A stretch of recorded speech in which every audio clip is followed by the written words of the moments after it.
Saya mulai dengan satu pertanyaan begini. Kalau kita mendengar kata masalah, itu yang muncul di pikiran kita apa? Persoalan, masalah, problem, apa yang muncul? Beban. Apalagi? Takut. Gelisah. Khawatir. Apa? Stres. Oke, apalagi? Senang. Mana? Siapa yang jawab senang? Mana? Wih, hebat. Oke. Orang biasanya menyebut sumber masalah itu apa? Rata-rata ini kayak orang gak pernah punya masalah semua. Ayo pulang aja sudah selesai, gak ada masalah. Uang, betul. Ya, 90% orang menyebut sumber masalah itu pasti uang. Padahal bukan. Saya buktikan. Orang pasti berkata gak punya uang itu masalah. Betul atau tidak? Ya, oke. Tapi salah. Kalau saudara berkata tidak punya uang itu masalah, itu berarti orang kaya nggak punya masalah. Loh, kan begitu logikanya. Coba ada mukanya masih bingung-bingung. Kalau saudara berkata nggak punya uang itu masalah, berarti anggapannya, logikanya orang kaya nggak punya masalah. Loh, ya atau tidak? Cepat jawab. Padahal orang kaya. Nah, berarti masalahnya bukan pada uang. Loh, betul tidak? Oke, saya tanya lagi. Belum punya pacar, belum menikah, masalah tidak? Sudah menikah, nggak ada masalah. Loh, makanya yang benar ini bagaimana? Nah, berarti selama ini saudara nggak pernah mikir dengan baik. Ya, enggak, jadi masih jomblo berbahagialah. Amin.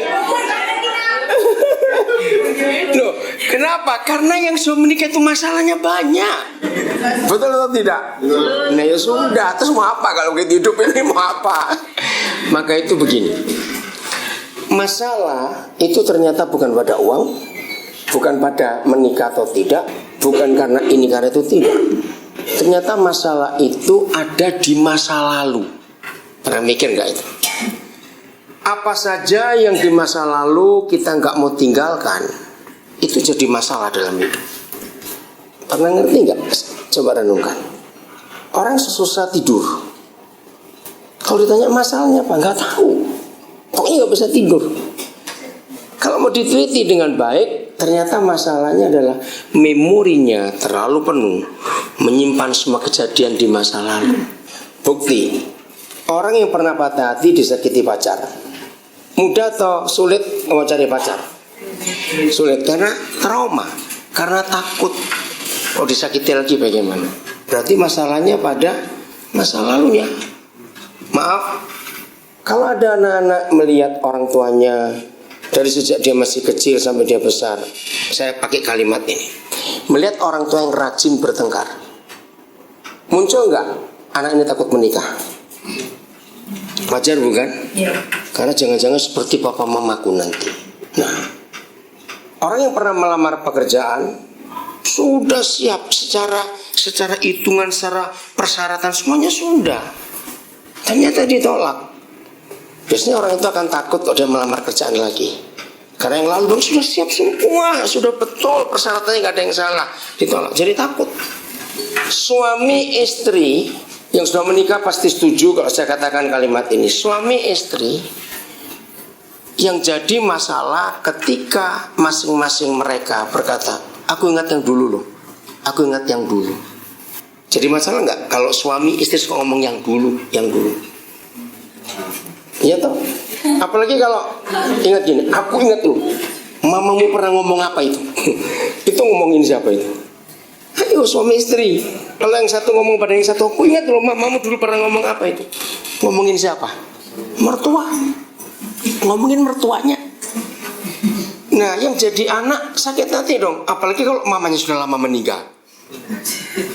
Lo ngerti gak contoh ini? Ya toh. Coba baca dulu satu ayat ini, Filipi 3 ayat 13. Ayo yang sudah dapat silakan baca, siapa saja.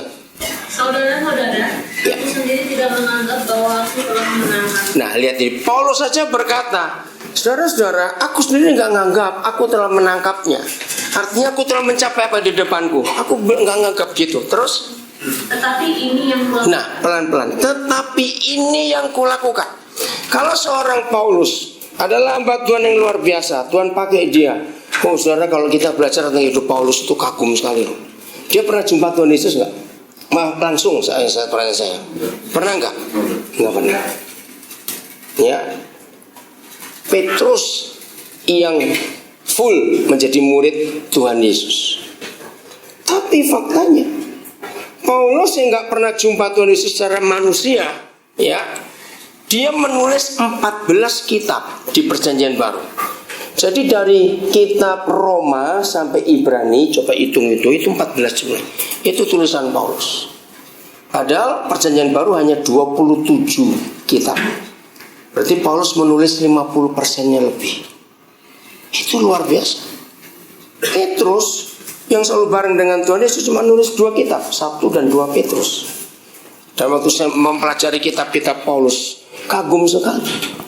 90% yang Paulus ajarkan sampai jadi firman buat kebenaran kita sampai hari ini, itu belum pernah diajarkan oleh Tuhan Yesus. Wah, itu buat saya lebih heran lagi. Kalau Tuhan Yesus sempat ninggalin buku, misalnya, ngerti ya, Paulus bisa nulis yang 90% itu, saya percaya. Padahal Tuhan Yesus gak pernah ninggalin buku. Lalu belajar dari mana? Nah, ternyata ketaatan Paulus kepada Roh Kudus jauh lebih hebat daripada ketaatan Petrus kepada Roh Kudus. Maka itu dia bisa diberi kepercayaan, menemukan, mendapatkan rahasia firman yang luar biasa yang Tuhan Yesus belum ajarkan, dan dia bisa nulis jadi kebenaran untuk kita pelajari sampai hari ini. Padahal dia ngakunya seperti itu tadi. Filipi 3:13, saudara-saudara, aku gak nganggap bahwa aku telah mencapai semuanya. Jadi dia belum sampai. Tapi ini yang kulakukan. Maksudnya begini, kalau nggak ada psikolog di sini, tapi saudara punya hak untuk baca buku psikologi, saudara kan menemukan fakta ini. Kenapa orang-orang yang stres, orang-orang yang tertekan dari semua kalimat kata yang kita bahas tentang masalah tadi? Kalau orang-orang itu ke dokter, psikologi, ke psikolog, ya ke ahli jiwa, pasti kasih obat penenang, betul nggak? Alasannya 2. Nomor 1, dokternya nggak mau direpoti terus. Dari bebek kamu tidur dah, daripada nelfoni aku terus. Itu maksud pertama, bener loh, nggak percaya. Jadi psikolog itu berat loh, kayak terima sampah terus dari orang. Nah, nomor 2, yang mengganggu hidup manusia itu bukan hatinya, tapi pikirannya. Ya, pikiran ini ngomong terus loh. Orang nggak bisa tidur itu karena otaknya bicara terus. Pernah ngalamin itu? Jangan sekali lagi, cukup sekali aja. Ngeri sekali. Dipaksa merem, nggak bisa merem, bicara terus. Nah, itu semua karena masa lalu yang disimpan. Ketika orang itu sedang sibuk, banyak urusan, banyak kerjaan, memori itu diam. Tapi begitu orang itu diam, muncul lagi. Ya atau tidak? Maka yang pernah ngalami, jangan pernah ngalami lagi, ngeri. Halusinasi itu jahat. Dari halusinasi jadi parno. Tahu gak ada parno ya? Parnoid gitu. Gak ada apa-apa, tapi dia takut-takut sendiri. Itu semua karena memorinya menyimpan sampah-sampah masa lalu. Hari-hari ini saya lagi bimbing orang. Dia master lulusan Michigan. Hebat. Anak tunggal dari satu orang kaya. Aduh, sudah stres sekarang. Nggak tahu nih sudah. Nah, masalahnya anak ini nggak mau dibawa ke psikolog. Jadi sudah repot. Dan lebih repot lagi, dia maunya bicara dengan saya terus. Aduh, saya jadi repot juga ini. Saya pernah bimbing dia waktu saya di Michigan dengan dia dulu. Nah, ini susah sekali masa lalunya. Nah, kalau firman Tuhan menuliskan, lanjut, ini yang kulakukan sampai kata itu. Tetapi aku melupakan apa yang telah dilakukan. Stop, pelan-pelan. Aku melupakan apa yang telah di belakangku. Saudara, kalau hidup kita tidak dikontrol, tidak disetir, tidak dikuasai oleh masa lalu, hidup itu luar biasa. Disebut masa lalu gak semuanya jelek, sebab ada masa lalu yang manis. Betul? Tapi rata-rata Yang disebut masa lalu itu negatif atau positif? Ayo, negatif atau positif? Negatif. Masalahnya namanya manusia ini, yang negatif itu cepat nyantolnya. Betul tidak? Yang positif susah. Nah, ini yang kita harus perhatikan baik-baik dalam hidup ini. Orang tidak bisa menikah kalau dia nggak bebas dari masa lalunya. Kenapa? Karena masa lalu dibawa masuk dalam pernikahan itu kan jadi bom waktu. Apalagi kalau orang ini, entah si suami atau si istri ya, dia sudah lupa masa lalunya itu apa. Tapi aneh penyakit yang satu ini, kalau orang itu lupa detailnya apa kejadiannya, tapi selalu terbawa di masa lalu, orang yang ada di sekitarnya dipaksa untuk mengikuti perasaannya juga. Ngerti gak maksud saya ini? Ya capek dong. Sehingga pasangannya tanya, sebetulnya kamu tuh kenapa? Nggak tahu. Loh, kok dia nggak tahu, gimana orang yang tahu? Nah, itu paling rumit sih. Maka itu jangan pernah menyusun masa lalu dan begitu rapi. Jangan.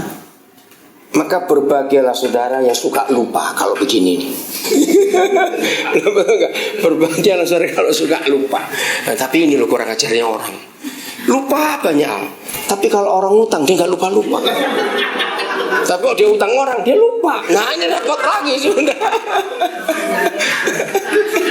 Itulah manusia ini jeleknya. Duh, minta ampun kita ini. Betul tidak? Lu ya atau tidak? Coba jawab. Lu ya atau lupa? Nah, jadi Tuhan Yesus ingin semua masa lalu usaha yang jelek itu kita harus buang. Orang berkata sulit. Enggak. Kalau kita pakai prinsip hidup begini, segala sesuatu yang bisa masuk dia harus bisa keluar. Itu prinsip hidup loh. Ngerti ya? Kalau pikiran itu, memori masa lalu bisa masuk, dia harus bisa kita keluarkan. Cara mengeluarkannya gampang. Aku melupakan apa yang telah di belakangku dan mengarahkan diri kepada apa yang ada di hadapanku. Nah, kata apa yang ada di hadapanku itu enggak semuanya yang rohani saja. Enggak, segala hal. Cita-cita kita, visi kita, kerinduan kita, banyak. Ayo kalau kita mau jujur, lebih banyak apa yang ada di belakang kita secara fakta, atau lebih banyak apa yang masih di depan kita? Sudah di depan, karena di belakang sudah lewat. Dan ingat ya, segala sesuatu yang sudah lewat, walaupun semenit yang lalu, bisa kita bawa balik lagi. Nah ini loh, untuk apa kita memaksa membawa kembali sesuatu yang gak bisa dibawa kembali? Mau kalau saya berkata itu orang paling bodoh di dunia. Gak bisa, aku masih ingat itu, aku masih ingat. Kalau ada orang suka ngomong begitu, ya celakalah dia. Dia ada orang gagal sampai mati dengan gagal. Karena aku gak bisa lupa, aku masih ingat. Jangan. Yang di depan ini masih banyak yang kita harus capai. Betul? Sampai orang itu tua pun masih bisa. Ini kemarin saya jemput seorang bapak umur 78 tahun di Gambir. Dari stasiun Gambir dia naik kereta api dari Purwokerto. Saya gak pernah kenal. Dia kontak saya April tahun 2015. Gara-gara dia nonton TV suatu acara ada tentang pelayanan kita. Saya berkata kita karena Sutindo sangat terlibat besar dengan pelayanan pendidikan di Papua. Ya, jadi kalau saudara kerja di Sutindo ini, saudara ikut memberkati Papua. Nah, dia itu mantan guru bahasa Inggris, bahasa Mandarin. Sudah tua 78. Nah, ini yang jadi masalah. Dia itu pengen mengabdikan sisa hidupnya di Papua, melihat tayangan itu. Sampai ini berkata, kalau toh saya mati di Papua siap. Saya guyon, iya bapak siap, kami gak siap dong, nanti keluarganya bagaimana? Betul enggak? Nah, akhirnya saudara karena telepon terus, oke sekarang gini aja. Dia sudah gak punya istri, karena sudah meninggal, anak-anak sudah besar, sudah keluarga semua, dia tinggal sendiri, itu pun di rumah sewa. Nah, dia tuh pengen. Akhirnya setelah dia ngotot terus begitu, awal tahun ini saya harus ketemu anak-anaknya, punya 3 anak. Saya telponi satu persatu. Anak-anaknya tahu, anak-anaknya nggak setuju. Ya jelas semua nggak setuju itu macam-macam. Sampai kira saya bilang gini aja dah. Bisa nggak salah satu dari kalian itu ke Nabire untuk ngelihat? Ternyata mereka nggak bisa. Wah, jadi bagaimana? Nah, Terus akhirnya bapak ini ngotot untuk ketemu saya. Nah saya juga sibuk, barunya bisa kemarin. Nah sekarang saya tinggal dia di BSD. Nah baru ketemu. Nah tadi malam kami nginep di BSD, di rumah orang kaya sekali. Ya dosa namanya dia gak bisa tidur karena kedinginan AC-nya. Aduh ini orang kampung celaka sekali saya ini. Enggak tanpa pakai AC lah. Saya gak bisa matiin AC-nya karena itu rumah tertutup semua. Wih panasnya kayak apa ini? Ya udah saya nggak tidur kok temenin dia juga ngomong cerita. Nah, apa yang saya mau katakan kepada saudara semua, ini orang hebat. Harusnya masa tuanya dia enak-enak. Nah satu kali dia bilang gini, saya tahu kok orang-orang yang saya ngomong tentang saya itu pasti khawatir saya ini penyakitan. Ya juga sih sebetulnya bilang gitu. Ya 78 tahun. Tapi Pak bilang, saya ini seminggu masih renang 3 kali, Senin, Kamis, Jumat. Dan sekali renang itu saya bisa bolak-balik 5 kali. Wih, saya pikir hebat juga ini orang tua satu ini. Jadi saya ini sehat Pak. Jadi kalau Bapak nggak percaya, bawa saya tes check up kesehatan. Supaya Bapak itu nggak ragu-ragu. Begitu ngotot dia ingin ke sana. Gitu ya. Nah ini dia belum memutuskan. Setelah saya, pokoknya gini, tanya apa saja Pak saya akan jawab. Tapi tetap dia ngotot mau berangkat. Ya udah, saya bilang tadi pagi sebelum saya kesini terakhir saya bilang, anak-anak dulu, kita harus ketemu semuanya. Ya, jadi anak-anaknya pun nggak bisa apa-apa karena papa ini ngotot sekali. Nah, jadi artinya walaupun dia umur 78 tahun, yang logikanya makin tua seseorang berarti memori masa lalunya makin banyak nggak yang tersimpan? Pasti makin banyak. Tapi bapak satunya enggak. Dan begitu ketemu kemarin sampai tidur dia tuh hobinya nyanyi terus. Luar biasa juga ini apa? Dia itu hafal lagunya Ibu Sud, semua dia hafal. Hebat juga ini lagu-lagu zaman dulu. Wih, hebat ini orang ini. Maka itu dia ceria, sukacita terus begitu. Sama saya tanya loh, masa Bapak ini gak pengen ikut anak-anak? Enggak, saya gak mau. Karena bagi banyak anak-anak orang tua itu katanya ngerepoti. Jadi dia itu mandiri betul. Nah ternyata itulah fakta. Dia nggak mau nyimpan masa lalu yang pahit, yang jelek dia nggak mau. Dia selalu melihat ke depan. Begitu sampai dia ngotot, dia ingin jadi guru di Nabire. Hebat sekali umur 78. Dia tetap mengajar bahasa Inggris, bahasa Mandarin. Oke, karena usia saya dia bilang pasti saya nggak akan diterima jadi guru. Tapi gini, saya mengajar aja conversation, baik guru-guru maupun anak-anak, baik conversation Inggris maupun Mandarin. Wah luar biasa. Mau gratis ikut ke Nabire belajar. Lo bilangin kok tertawa. Oke, jadi masa lalu baik yang baik maupun yang pahit kita harus buang. Oke, gimana caranya secara firman? Baca Yohanes 15 ayat 3. Puji Tuhan. Kalau baju kita kotor, kita cari deterjen sabun cuci yang baik. Nah kalau pikiran kita kotor, jangan diminumi rinso, jangan. Ya toh, ini dia. Ayo baca Yohanes 15 ayat 3. Baca bareng-bareng ya. 1, 2, 3.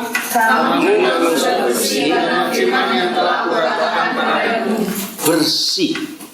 Nah kalau kita pakai bahasa medis, ternyata kata bersih itu detox. Kata bersih itu cleanse. Ya, membersihkan. Hanya karena apa? Firman. Masukkan firman. Kita boleh baca firman, kita boleh dengar khotbah tentang firman, kita boleh dengar khotbah di CD dan macam-macam. Kita merenungkan firman. Itu buat detox hidup kita. Sama seperti begini. Kata-kata orang itu bisa mempengaruhi kita enggak? Sangat. Bahkan enggak kata-kata, jempol, SMS. Ya, jempol saja bisa mempengaruhi. Loh betul? Orang baik-baik enggak ada apa-apa, tahu ada SMS nganggur, terus maki-maki begitu. Misalnya, ternyata salah. Ya terlambat terjul marah baru tahu ini salah kirim. Siapa yang rugi? Siapa yang rugi? Yang nerima. Yang SMS gratis, ya maaf aja kalau begitu minta maaf gimana. Yang goblok yang terima tuh bukan urusannya kok kenapa diterima. Nah itu loh. Jadi kalau kata-kata orang bisa mempengaruhi kita, baik ke yang baik maupun ke yang buruk, berarti kata-kata Tuhan Yesus lebih dahsyat nggak pengaruhnya. Nah masukkan dia. Maka itu kenapa Papa minta kita renungkan firman, renungkan, simpan. Karena itu membersihkan, itu detox saudara untuk hidup kita. Dan itu sangat luar biasa. Nah ini yang kita harus pelajari baik-baik dalam hidup ini, supaya kasih Tuhan dinyatakan untuk kita kepada orang lain yang ketemu kita. Nah, betul nggak? Kalau kita bersih, dampaknya ke orang lain juga nggak, ke sekitar kita. Sama seperti kalau kita berangkat dari rumah kerja, baik yang sudah menikah maupun yang belum, ketika dari rumah terjadi sesuatu dan kita berangkat sambil jengkel, sambil dongkol, pengaruh nggak sampai ke kantor? Siapa yang kena akibatnya? Yang di sekitar kita. Jadi kacau semua, jadi nggak enak. Nah seperti itu yang Tuhan mau. Kalau firman itu bisa membersihkan kita, wih, hidup ini luar biasa. Nah kemarin itu saya dari bandara, saya dari Surabaya, turun 2:30 di Cengkareng. Nah saya tanya bapak ini, sampai mana? Wih saya kaget. Dia bilang sudah sampai Bekasi. Kan sudah deket dong. Baru saya turun ke Bekasi, tunggu Bekasi lama sekali. Terminal 3 baru, wah nggak tahu hilang kemana Bekasi ini. 1 jam baru keluar. Saya tanya, sudah sampai Cikampek. Wah saya bakal telat nanti ini. Saya cepat-cepat cari taksi. Nah karena sudah sampai Cikampek, saya telepon nggak dijawab. Ya taksinya saya suruh tunggu. Begitu. Ternyata lambat lagi masuk saudara. Sampai dari Cikampek sampai Gambir 1 jam lebih. Wah ya. Nah saya sudah terlanjur bilang sama taksinya suruh nunggu, ya udah nunggu. Nah saya harus cepat-cepat gitu. Karena sudah jamnya juga acara di BSD. Saya bisa bayangkan nanti di tol Karangtengah kayak apa nanti. Ternyata keluar Gambir sampai Selipi itu 1 jam lebih lagi. Ampun sudah. Udah, tapi untung di tol itu nggak macet. Nah sampai sana saya bayar 300.000 taksinya itu, terus suruh nunggu sekalian. Nah terus dia tanya gini, Bapak ini umur berapa? Dia tanya saya. Sebelum saya jawab, kenapa tanya umur? Saya bilang begitu. Wih, Bapak ini cekatan sekali, cocok itu. Habis mau cepet-cepet.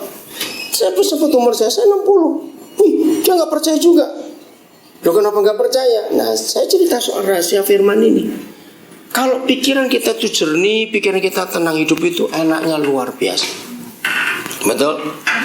Maka itu firman ini detox yang luar biasa. Ingat, karena kata-kata itu bisa mempengaruhi baik maupun buruk. Saya beri contoh. Kalau pagi-pagi kita bangun, rumah sepi, cuma kita sendiri. Nggak ada TV yang nyala, nggak ada radio, handphone kita juga sudah lagi off, belum dinyalain. Terus sepi bukan? Burung pun gak ada suaranya. Saya tanya, kita tetap bisa dengar suara gak? Gak ada apa-apa loh, semuanya. Gak ada TV, gak ada radio, gak ada handphone, gak ada musik, gak ada apa-apa. Sepi. Tetap bisa dengar suara gak? Nah, suara apa yang kita dengar? Suara siapa yang kita dengar? Iya, suara hati kita, suara pikiran kita, suara masa lalu kita. Betul tidak? Lagi kita tidur enak, tiba-tiba ingat muncul di pikiran ini suara masa lalu tentang kejadian ini, kejadian itu. Nggak ada suara, telinga kita nggak dengar apa-apa. Bisa buat stres nggak pagi-pagi? Belum jawab. Bisa buat stres nggak? Bisa. Maka itu hari ini, ayo kita ambil keputusan. Jangan pernah izinkan masa lalu menguasai hidup kita. Setuju? Karena nggak ada gunanya. Kecuali untuk sebuah pelajaran buat diri kita, itu boleh. Tapi sisanya enggak baik masa lalu itu. Karena apa? Merugikan. Dan ingat, bagaimanapun baiknya masa lalu, itu enggak bisa terulang lagi di hidup kita. Betul tidak? Dan untuk apa kita paksakan muncul lagi? Itu sudah lewat kok. Yang di depan ini masih banyak. Maka itu daripada mendengarkan suara-suara yang lain, ingat Yohanes 15 ayat 3, dengarkan suara siapa tadi? Tuhan Yesus. itu menjernihkan, membersihkan, mendetoks hidup kita. Dan itu sungguh luar biasa. Oke. Siapa pernah terpikir gini ya? Seandainya ada puji Tuhan, saya pernah mikir sesuatu lebih dari 30 tahun yang lalu. Kenapa ya kok Maria yang dipilih menjadi ibu untuk melahirkan Tuhan Yesus? Padahal zaman itu banyak gadis gak? Banyak. Karena hukum keras sekali masih berlaku. Nah, siapa pernah menanyakan gini, apa sih yang ada jadi persyaratan Tuhan sehingga Maria itu terpilih? Karena begini logika saya waktu itu. Kalau Tuhan hanya bicara gini pada malaikat Gabriel, Gabriel, kamu turun ke dunia, langsung ke Israel, cari gadis, nggak ada nama ya, yang mau hamil sebelum nikah. Kira-kira Gabriel perlu berapa tahun itu turun naik surga dunia? Ayo kira-kira perlu berapa? Hei gadis-gadis, siapa mau hamil sebelum nikah? Ayo, siapa mau ayo?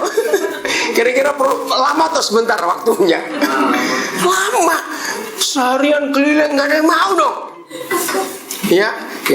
Nah, akhirnya saya ini coba cari, pasti di Alkitab itu ada ayat yang memberitahu kita.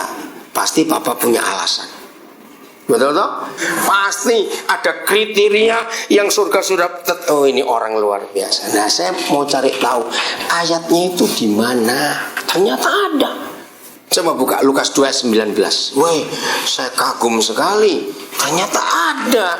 Pantas Gabriel langsung ke satu tempat saja, sekali saja ke dunia, langsung dapat Maria. Lukas 2:19. Ayo baca sama-sama. 1, 2, 3. Jadi Maria menyimpan dan merenungkannya. Simpel sekali ternyata. Segala apa? Perkara apa? Firman. Kira-kira ada 2 atau 3 kali dalam Injil Lukas ada ayat yang sama bunyinya. Maria menyimpan semuanya itu dalam hatinya. Menyimpan. Yesus itu firman atau bukan? Firman toh? Nah, karena Maria hobinya suka menyimpan firman, maka itu dia melahirkan firman. Dia itu Yesus. Ini dahsyat sekali. Dan merenungkannya. Nggak cuma disimpan, tapi direnungkan. Apa kata lain direnungkan? Ya cepat. Apa kata lain direnungkan? Dihayati. Apalagi? Dinikmati. Apalagi? Ada yang lebih gampang. Dipikirkan. Ada yang lebih gampang lagi. Ingat. Diulangi lagi. Dalam bahasa Ibrani, merenungkan itu kalau di Indonesia kan memama biak. Tahu memama biak? Sapi itu setelah dia makan, kuat masukkan, dikeluarkan lagi, kunyah terus begitu. Nah, itu merenungkan. Nah, saya beri contoh ini ya supaya kita tahu. Karena kita belajar soal firman itu kan untuk Tuhan, kata-kata Tuhan. Nah, tapi untuk mempermudahkan konsep pengertian ini, saya akan pakai orang pun bisa punya firman, betul? Punya kata-kata itu loh, ya. Ini pertanyaannya, ya. Bagi yang belum punya pun akan ngerti. Firman Tuhan atau firman mama mertua lebih gampang dihafal? Loh, ditanya kok cepat jawab. Walaupun belum punya mertua pasti ngerti ini. Ayo. Firman Tuhan atau firman mama mertua lebih gampang dihafal? Cepat jawab. Nah, mengapa firman mama mertua lebih gampang dihafal? Karena disimpan di hati dan direnungkan, goblok. Gitu loh. Loh iya toh, kan sama prinsipnya. Maka itu kenapa? Kamu ngomong kok? Ayo ngomong, kenapa Pak? Kalau saya tanya, ngomong apa tadi? Loh, bukan soal sakit hatinya, nyimpennya itu loh. Ya, maka itu coba kalau saya tanya, apa khotbah minggu lalu di gereja saudara? Ada yang enggak? Oke. Banyak lupanya lah, sudah kok usah pura-pura, saya tahu kok itu. Tapi kenapa omongan orang 20 tahun lalu masih ingat? Firmannya orang kok masih ingat? Betul? Karena disimpan terus direnungkan. Masa lalu sulit lupa karena kita simpan. Sudah simpan diulang lagi, di mama biak lagi itu. Mandi ingat, Makan ingat, kencing ingat, lagi BAB ingat, lagi nunggu angkot ingat. Diulang lagi. Maka itu memori kita sering kehabisan ruangan, sehingga yang baik gak bisa masuk, yang kotor-kotor masuk semua.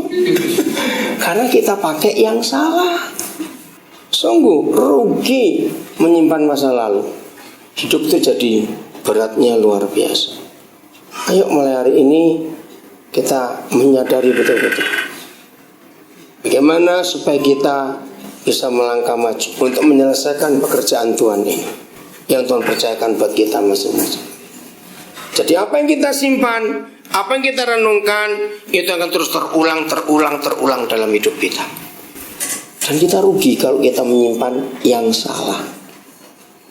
Jadi dengan jujur, dengan rendah hati, kita harus tanya dalam hati sendiri, apa yang aku sedang simpan selama ini? Maria menyimpan segala perkara itu dan merenungkannya. Hidupnya itu jadi berubah luar biasa. Firman, sudahlah, mulai hari ini ambil keputusan selalu mencintai firman. Kalau saudara mengalami kesulitan membaca Alkitab, ya saya tidak pernah menyarankan anak-anak Tuhan baca Alkitab itu urut. Enggak, jangan. Kejadian capek. Alkitab itu enggak kronologis, jangan dibaca urut. Sangat salah.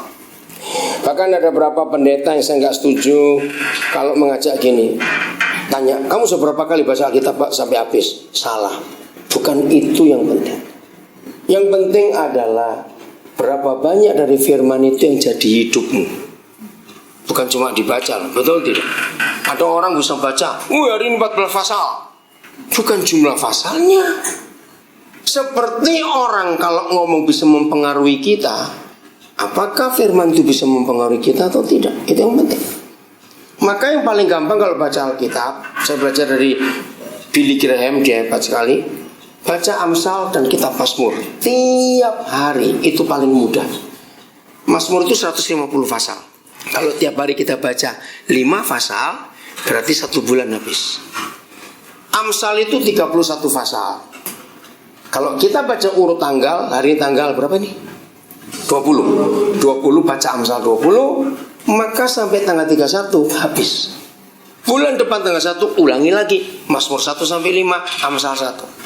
Nah hebatnya dua kitab ini, Mazmur itu hubungan manusia ke Tuhan. Tapi kalau Amsal hubungan manusia dengan manusia. Dan kalau itu digabung itu jadi salib, yang vertikal dan horizontal. Baca itu, pasti saudara akan menemukan hal-hal yang luar biasa. Walaupun bukunya sama, isinya sama, tapi setiap hari ternyata bisa ketemu hal baru yang beda dengan yang bulan yang lalu.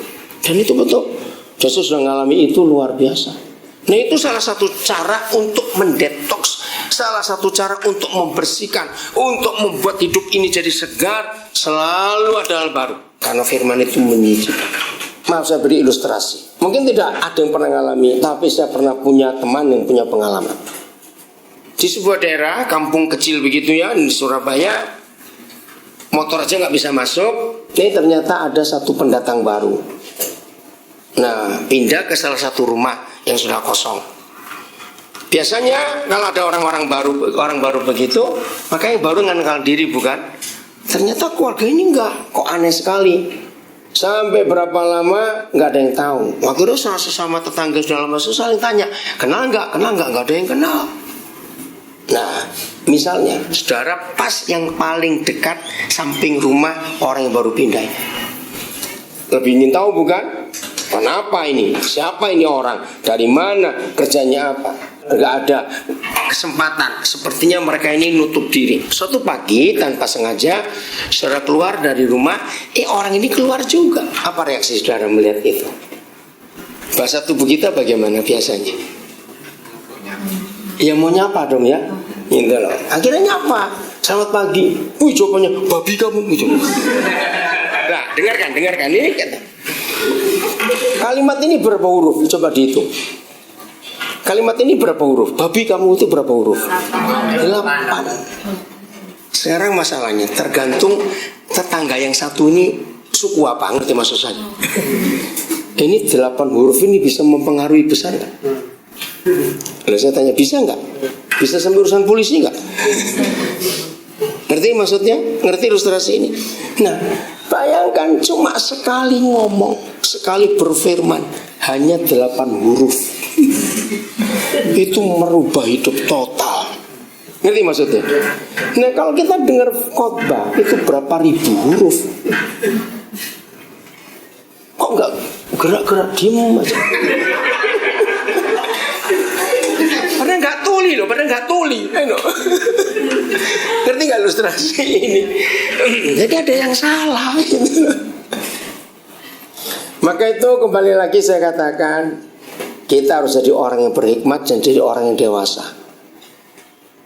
Kata-kata yang tidak penting jangan. Maaf kalau saya harus sebut nama, toh ini sudah terlanjur jadi berita nasional. Ingat kasusnya Wali Kota Surabaya dengan Gubernur DKI? Iya enggak? Waktu saya ngikuti berita itu, banyak orang Surabaya berkata, malu aku jadi orang Surabaya. Punya pemimpin kok sensi, punya pemimpin kok begini.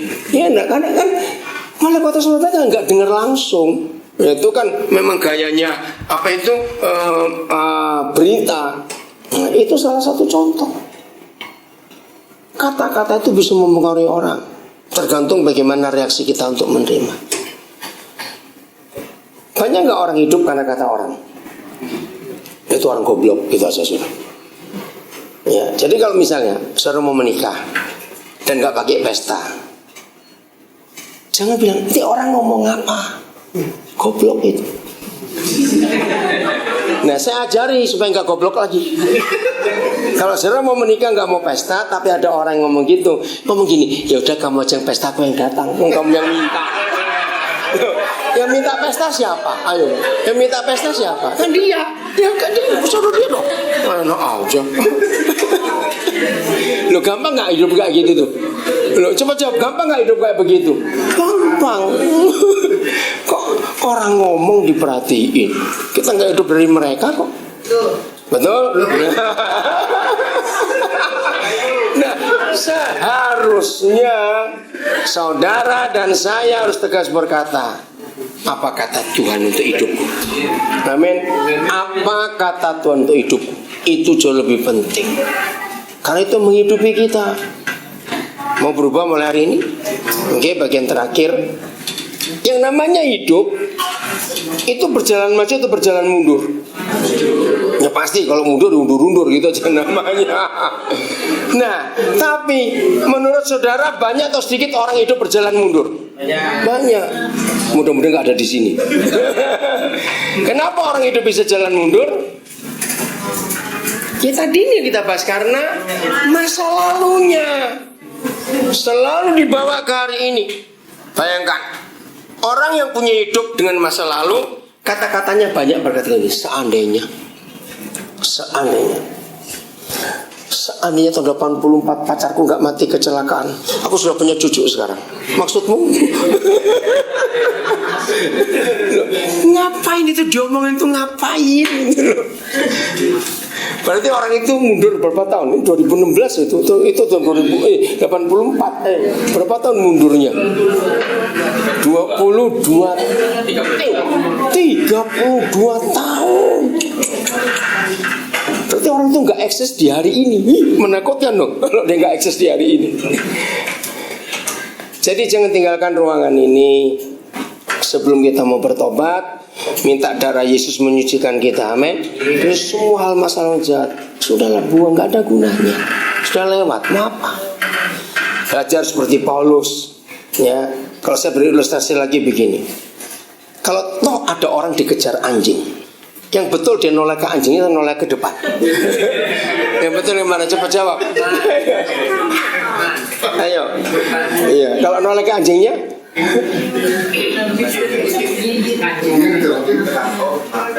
Loh, kalau orang itu noleh ke anjingnya gimana? Dia jatuh. Ngapain lihat anjingnya? Tinggal aja ke depan. Nah, bagaimanapun jahatnya, bagaimanapun beratnya masa lalu, kita harus tinggalkan. Nggak bisa kita kembali lagi. Justru hidup itu berjalan maju, bukan mundur. Amin. Maju. Hari-hari ini siapa yang sedang tertekan betul karena masa lalu. Dalam firman ini menyembuhkan kita semua. Suami istri jangan bilang yang dulu. Bagi saudara yang sudah pacaran 16 kali putus terus. Loh, kalau ada nggak boleh nunjuk orang, nggak boleh nunjuk, stop, awas, nggak boleh nunjuk orang, awas. Nah, saya jadi begini, juga yang sedang kecewa dengan pasangannya yang sudah menikah, perceraian itu bukan jalan keluar, ingat itu baik-baik, betul? Sebab Tuhan kita pun benci perceraian juga masalahnya. Alkitab itu bagus sekali, ngajarnya itu luar biasa. Nggak ada kalimat yang spesifik kalimat ini, tapi saya simpulkan dari semua ayat-ayat tentang pernikahan.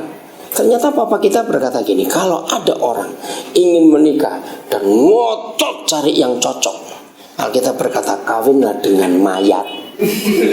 Ayang, itu baru cocok. Kira-kira betul nggak? Nggak ada yang bisa cocok. Nggak ada. Maka itu kalau saudara sudah pacaran 16 hari putus terus, saya anjurkan jangan cari yang ke-17, percuma. Balik yang ke-14 atau 15 lah. Jangan balik nomor 1 pasti sudah punya anak. Kejauhan. Balik yang belasannya aja, yang belasan. Oh, nggak ada yang bisa cocok, udah gitu aja. Oke. Jadi mau tinggalkan masa lalu, nggak ada gunanya. Ya, ayo kita berdoa. Saya mulai dengan satu pertanyaan begini. Kalau kita mendengar kata masalah, itu yang muncul di pikiran kita apa? Persoalan, masalah, problem, apa yang muncul? Beban. Apalagi? Takut. Gelisah. Khawatir. Apa? Stres. Oke, apalagi? Senang. Mana? Siapa yang jawab senang? Mana? Wih, hebat. Oke. Orang biasanya menyebut sumber masalah itu apa? Rata-rata. Ini kayak orang gak pernah punya masalah semua. Ayo pulang aja sudah selesai, gak ada masalah. Uang, betul.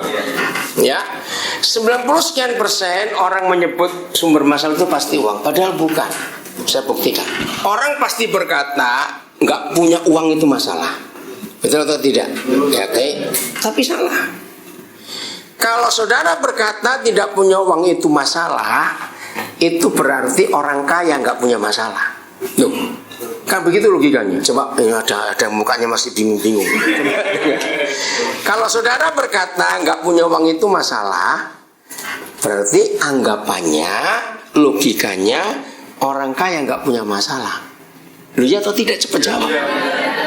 Padahal orang kaya. Nah, berarti masalahnya bukan pada uang. Loh, betul tidak? Oke, saya tanya lagi.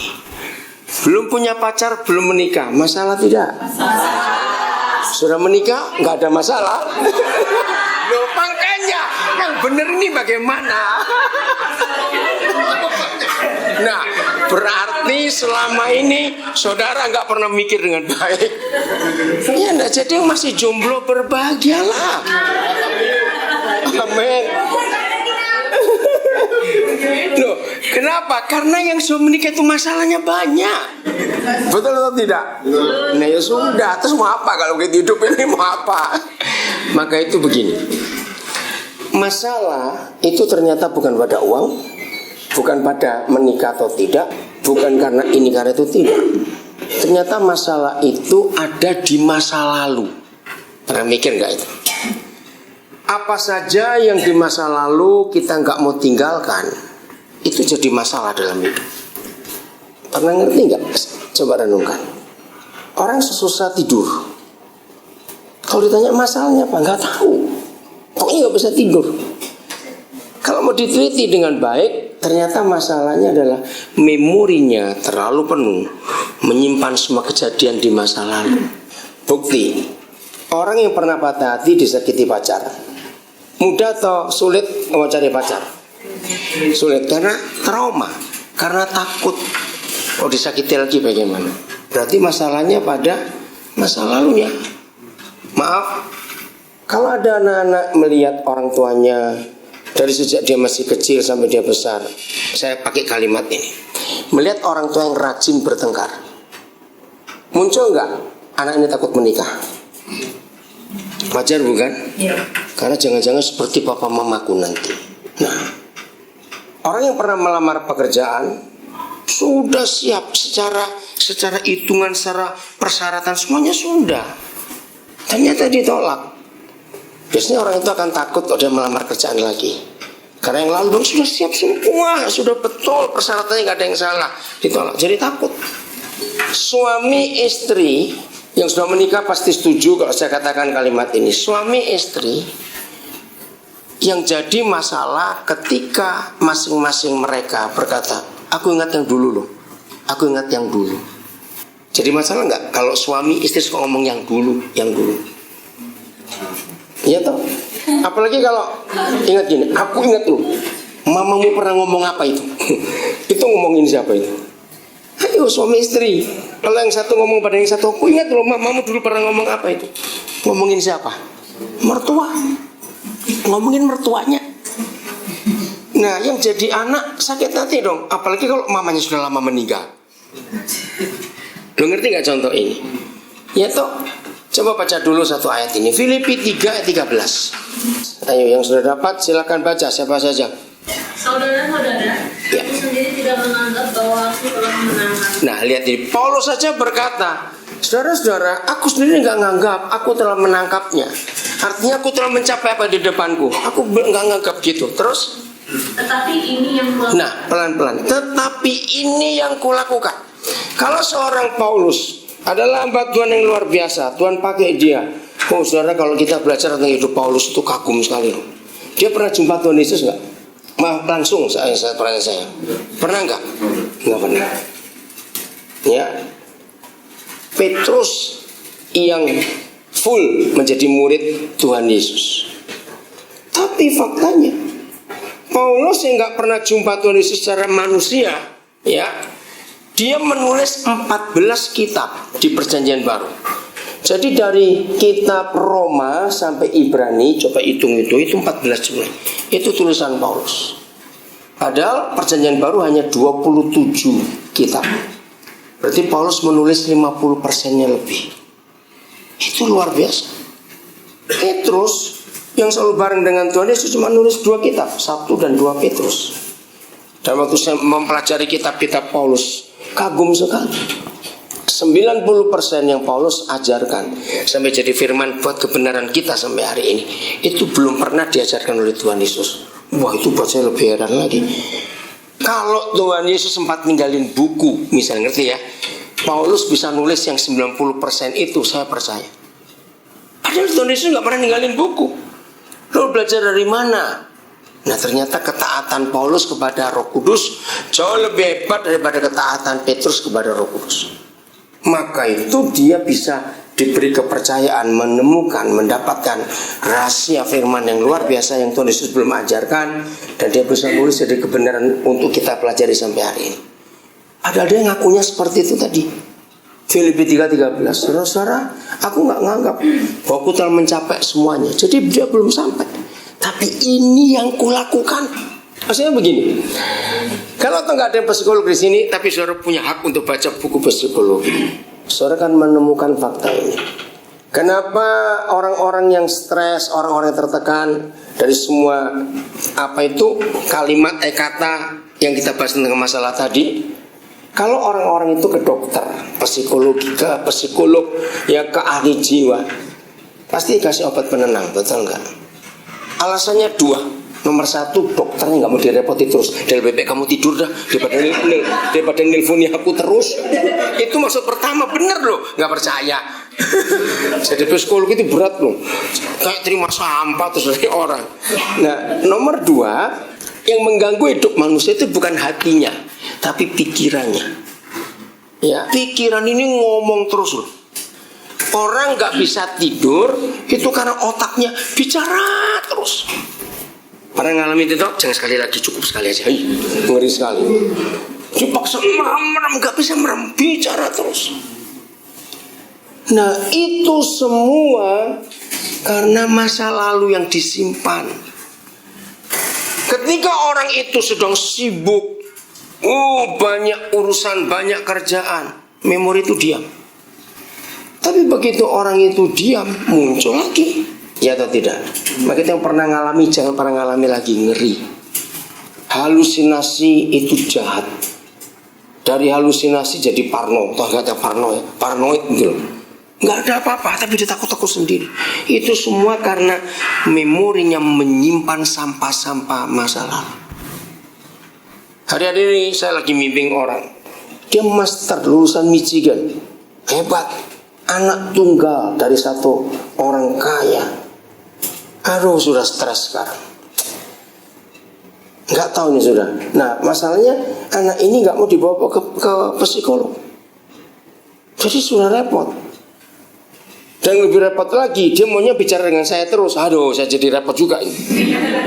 Saya pernah bimbing dia waktu saya di Michigan dengan dia dulu. Nah, ini susah sekali masa lalunya. Nah, kalau firman Tuhan menuliskan, lanjut, ini yang kulakukan sampai kata itu. Tetapi aku melupakan apa yang telah dilakukan. Stop pelan-pelan. Aku melupakan apa yang telah di belakangku. Saudara, kalau hidup kita tidak dikontrol, tidak disetir, tidak dikuasai oleh masa lalu, hidup itu luar biasa.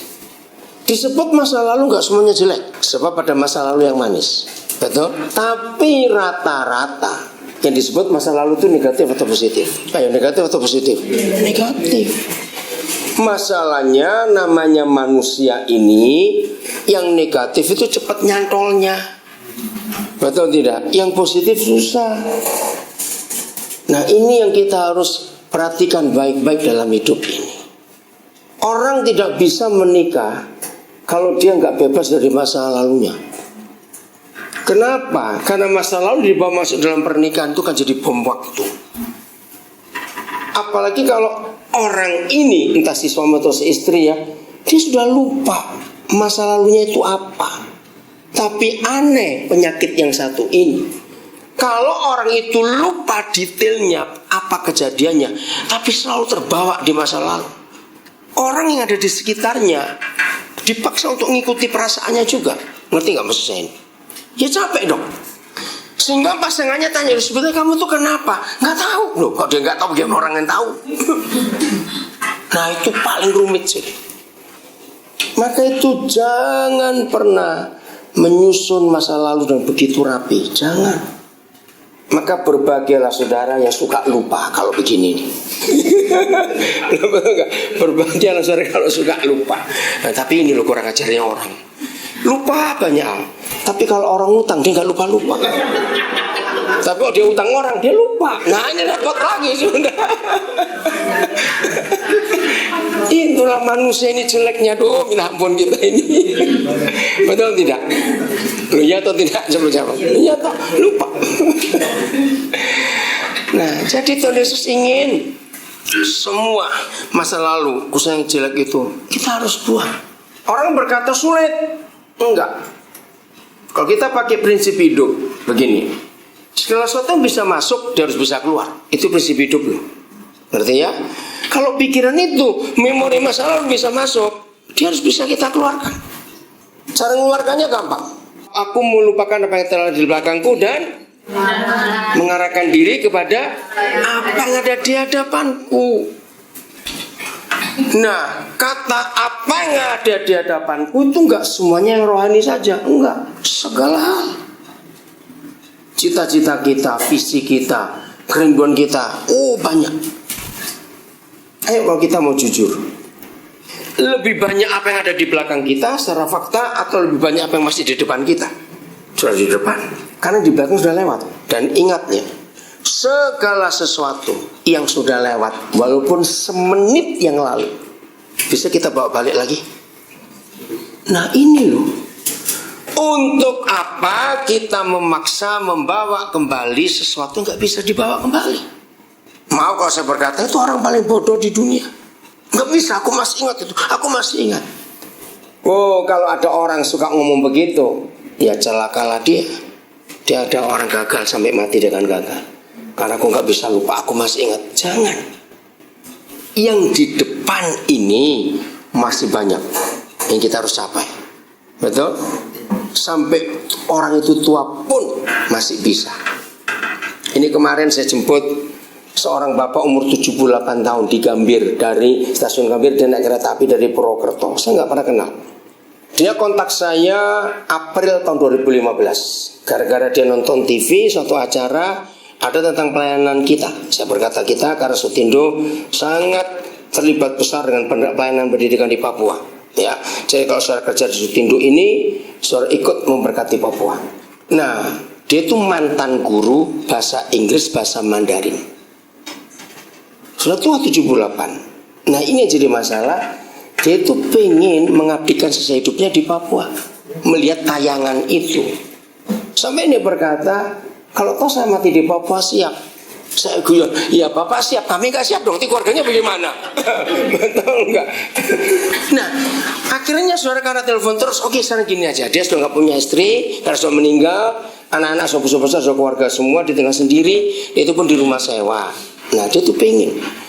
Akhirnya setelah dia ngotot terus begitu, awal tahun ini saya harus ketemu anak-anaknya, punya 3 anak. Saya telponi satu persatu, anak-anaknya tahu. Anak-anaknya nggak setuju. Ya jelas semua nggak setuju itu macam-macam. Sampai kira saya bilang gini aja dah. Bisa nggak salah satu dari kalian itu ke Nabire untuk ngelihat? Ternyata mereka nggak bisa. Wah, jadi bagaimana? Nah, terus akhirnya bapak ini ngotot untuk ketemu saya. Nah, saya juga sibuk, barunya bisa kemarin. Nah, sekarang saya tinggal dia di BSD. Nah, baru ketemu. Nah, tadi malam kami nginep di BSD di rumah orang kaya sekali. Ya dosa nemani dia nggak bisa tidur karena kedinginan AC-nya. Aduh, ini orang kampung celaka sekali saya ini. Nggak tanpa pakai AC lah. Saya nggak bisa matiin AC karena itu rumah tertutup semua. Wih, panasnya kayak apa ini? Ya udah saya nggak tidur kok nemani dia juga ngomong cerita. Nah, apa yang saya mau katakan kepada saudara semua, ini orang hebat. Harusnya masa tuanya dia enak-enak. Nah, satu kali dia bilang gini, saya tahu kok orang-orang yang saya ajak ngomong tentang saya itu pasti khawatir saya ini penyakitan. Ya juga sih sebetulnya bilang gitu. 78 tahun. Tapi Pak bilang, saya ini seminggu masih renang 3 kali. Senin, Kamis, Jumat. Dan sekali renang itu saya bisa bolak-balik 5 kali. Wih, saya pikir hebat juga ini orang tua satu ini. Jadi saya ini sehat Pak. Jadi kalau Bapak nggak percaya, bawa saya tes check up kesehatan. Supaya Bapak itu nggak ragu-ragu. Begitu ngotot dia ingin ke sana. Gitu ya. Nah ini dia belum memutuskan. Setelah saya, pokoknya gini, tanya apa saja Pak, saya akan jawab. Tapi tetap dia ngotot mau berangkat. Ya udah, saya bilang tadi pagi sebelum saya kesini terakhir saya bilang anak-anak dulu, kita harus ketemu semuanya. Ya, jadi anak-anaknya pun nggak bisa apa-apa karena papa ini ngotot sekali. Nah, jadi artinya walaupun dia seumur 78 tahun, yang logikanya makin tua seseorang berarti memori masa lalunya makin banyak nggak yang tersimpan? Pasti makin banyak. Tapi bapak satunya enggak. Dan begitu ketemu kemarin sampai tidur dia tuh hobinya nyanyi terus. Luar biasa juga ini apa? Dia itu hafal lagunya Ibu Sud, semua dia hafal. Hebat juga ini lagu-lagu zaman dulu. Wih, hebat ini orang ini. Maka itu dia ceria, sukacita terus begitu. Sampai saya tanya loh, masa Bapak ini gak pengen ikut anak-anak? Enggak, saya gak mau. Karena bagi banyak anak-anak orang tua itu katanya ngerepoti. Jadi dia itu mandiri betul. Nah ternyata itulah fakta. Dia nggak mau nyimpan masa lalu yang pahit, yang jelek dia nggak mau. Dia selalu melihat ke depan. Begitu sampai dia ngotot, dia ingin jadi guru di Nabire. Hebat sekali umur 78. Dia tetap mengajar bahasa Inggris, bahasa Mandarin. Oke, karena usia saya dia bilang pasti saya nggak akan diterima jadi guru. Tapi gini, saya mengajar aja conversation, baik guru-guru maupun anak-anak, baik conversation Inggris maupun Mandarin. Wah luar biasa. Mau gratis ikut ke Nabire belajar. Lo bilangin kok tertawa. Oke, jadi masa lalu baik yang baik maupun yang pahit kita harus buang. Oke, gimana caranya secara firman? Baca Yohanes 15 ayat 3. Puji Tuhan. Kalau baju kita kotor, kita cari deterjen sabun cuci yang baik.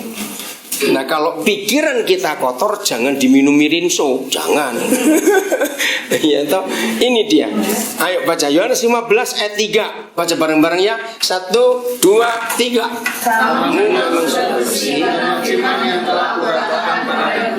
Bersih. Nah kalau kita pakai bahasa medis, ternyata kata bersih itu detox. Kata bersih itu cleanse. Ya, membersihkan. Hanya karena apa? Firman.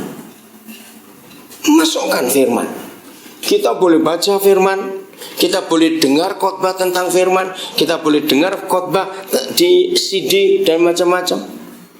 Kita merenungkan firman. Itu buat detox hidup kita. Sama seperti begini. Kata-kata orang itu bisa mempengaruhi kita enggak? Sangat. Bahkan enggak kata-kata, jempol, SMS. Ya, jempol saja bisa mempengaruhi. Loh betul? Orang baik-baik enggak ada apa-apa, tahu ada SMS nganggur, terus maki-maki begitu. Misalnya, ternyata salah. Ya terlambat terjun marah baru tahu ini salah kirim. Siapa yang rugi? Siapa yang rugi? Yang nerima. Yang SMS gratis, ya maaf aja kalau begitu minta maaf gimana. Yang goblok yang terima tuh bukan urusannya kok kenapa diterima. Nah itu loh. Jadi kalau kata-kata orang bisa mempengaruhi kita, baik ke yang baik maupun ke yang buruk, berarti kata-kata Tuhan Yesus lebih dahsyat nggak pengaruhnya. Nah masukkan dia. Maka itu kenapa Papa minta kita renungkan firman, renungkan, simpan. Karena itu membersihkan, itu detox saudara untuk hidup kita. Dan itu sangat luar biasa. Nah ini yang kita harus pelajari baik-baik dalam hidup ini, supaya kasih Tuhan dinyatakan untuk kita kepada orang lain yang ketemu kita. Nah, betul nggak? Kalau kita bersih, dampaknya ke orang lain juga nggak, ke sekitar kita. Sama seperti kalau kita berangkat dari rumah kerja, baik yang sudah menikah maupun yang belum. Ketika dari rumah terjadi sesuatu dan kita berangkat sambil jengkel, sambil dongkol, pengaruh nggak sampai ke kantor? Siapa yang kena akibatnya? Yang di sekitar kita. Jadi kacau semua, jadi nggak enak. Nah seperti itu yang Tuhan mau. Kalau firman itu bisa membersihkan kita, wih, hidup ini luar biasa. Nah kemarin itu saya dari bandara, saya dari Surabaya, turun 2:30 di Cengkareng. Nah saya tanya bapak ini, sampai mana? Wih saya kaget. Dia bilang sudah sampai Bekasi. Kau sudah deket dong. Baru saya turun ke Bekasi, tunggu Bekasi lama sekali. Terminal 3 baru, wah nggak tahu hilang kemana Bekasi ini. 1 jam baru keluar. Saya tanya, sudah sampai Cikampek. Wah saya bakal telat nanti ini. So cepat-cepat cari taksi. Nah karena sudah sampai Cikampek, saya telepon nggak dijawab. Ya taksinya saya suruh tunggu. Begitu. Ternyata lambat lagi masuk saudara. Sampai dari Cikampek sampai Gambir 1 jam lebih. Wah ya. Nah saya terlanjur bilang sama taksinya suruh nunggu, ya udah nunggu. Nah saya harus cepat-cepat gitu. Karena sudah jamnya juga acara di BSD. Saya bisa bayangkan nanti di tol Karangtengah kayak apa nanti. Ternyata keluar Gambir sampai Selipi itu 1 jam lebih lagi. Ampun sudah. Udah, tapi untung di tol itu nggak macet. Nah sampai sana saya bayar 300.000 taksinya itu, terus suruh nunggu sekalian. Nah terus dia tanya gini, Bapak ini umur berapa? Dia tanya saya. Sebelum saya jawab, kenapa tanya umur? Saya bilang begitu. Wih, Bapak ini cekatan sekali, cocok itu, habis mau cepet-cepet. Saya sebut umur saya 60. Wih, dia nggak percaya juga. Loh kenapa nggak percaya? Nah saya cerita soal rahasia firman ini. Kalau pikiran kita tuh jernih, pikiran kita tenang, hidup itu enaknya luar biasa. Betul? Maka itu firman ini detox yang luar biasa. Ingat, karena kata-kata itu bisa mempengaruhi baik maupun buruk. Saya beri contoh. Kalau pagi-pagi kita bangun, rumah sepi, cuma kita sendiri, nggak ada TV yang nyala, nggak ada radio, handphone kita juga sudah lagi off, belum dinyalain. Terus sepi bukan? Burung pun gak ada suaranya. Saya tanya, kita tetap bisa dengar suara nggak? Nggak ada apa-apa loh, semuanya. Nggak ada TV, nggak ada radio, nggak ada handphone, nggak ada musik, nggak ada apa-apa. Sepi. Tetap bisa dengar suara nggak? Nah, suara apa yang kita dengar? Suara siapa yang kita dengar? Iya, suara hati kita, suara pikiran kita, suara masa lalu kita. Betul tidak? Lagi kita tidur enak, tiba-tiba ingat muncul di pikiran ini suara masa lalu tentang kejadian ini, kejadian itu. Nggak ada suara, telinga kita nggak dengar apa-apa. Bisa buat stres nggak pagi-pagi? Belum jawab. Bisa buat stres nggak? Bisa. Maka itu hari ini, ayo kita ambil keputusan. Jangan pernah izinkan masa lalu menguasai hidup kita. Setuju? Karena nggak ada gunanya. Kecuali untuk sebuah pelajaran buat diri kita, itu boleh. Tapi sisanya nggak baik masa lalu itu. Karena apa? Merugikan. Dan ingat, bagaimanapun baiknya masa lalu, itu nggak bisa terulang lagi di hidup kita. Betul tidak? Dan untuk apa kita paksakan muncul lagi? Terus sudah lewat kok. Ya di depan ini masih banyak. Maka itu daripada mendengarkan suara-suara yang lain. Ingat Yohanes 15 ayat 3, dengarkan suara siapa tadi? Tuhan Yesus. Itu menjernihkan, membersihkan, mendetoks hidup kita. Dan itu sungguh luar biasa. Oke. Siapa pernah terpikir gini ya? Seandainya ada puji Tuhan. Saya pernah mikir, sesuatu mahal lebih dari 30 tahun yang lalu.